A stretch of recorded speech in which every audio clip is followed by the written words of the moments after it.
حتین وہ دن جس نے سب بدل دیا۔ 1187 گرمی، پیاس اور میدان حتین۔ صلیبی فوج بکھری ہوئی تھی، تھکی ہوئی تھی، پیاسی تھی، اور سامنے صلاح الدین ایوبی۔ وہ جلدی میں نہیں تھا، وہ جانتا تھا یہ لمحہ تاریخ کو موڑ کر رکھ دے گا۔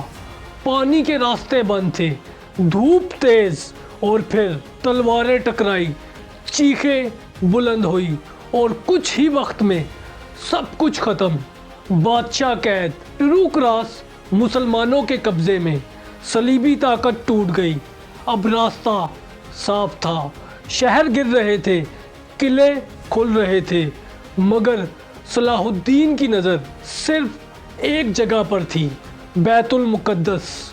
وہ شہر جو 88 سال سے منتظر تھا۔ یہاں صلاح الدین نے جلدی نہیں کی، یہ اس کی سب سے بڑی طاقت تھی۔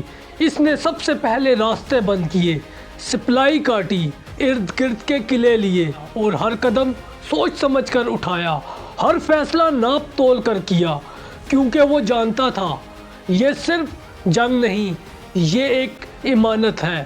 ستمبر 1187 بیت المقدس گھیر لیا گیا چاروں طرف سے۔ مسلمان فوج، پرچم، خاموشی اور اندر خوف۔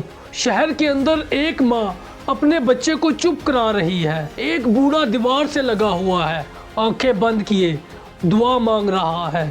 سپاہی کم، حوصلہ ٹوٹا ہوا۔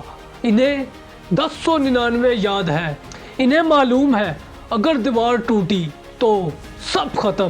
اور پھر وہ لمحہ آیا جب حملہ شروع ہوا، منجنیقیں چلی، پتھر برسائے گئے، آگ آسمان کو چیرتے ہوئے، دیواریں ہلتی رہی، زمین کانپتی رہی، لوگ چیختے رہے، ہر طرف دھواں پھیلتا رہا، اور پھر ایک دراڑ، چھوٹی سی مگر بہت خطرناک،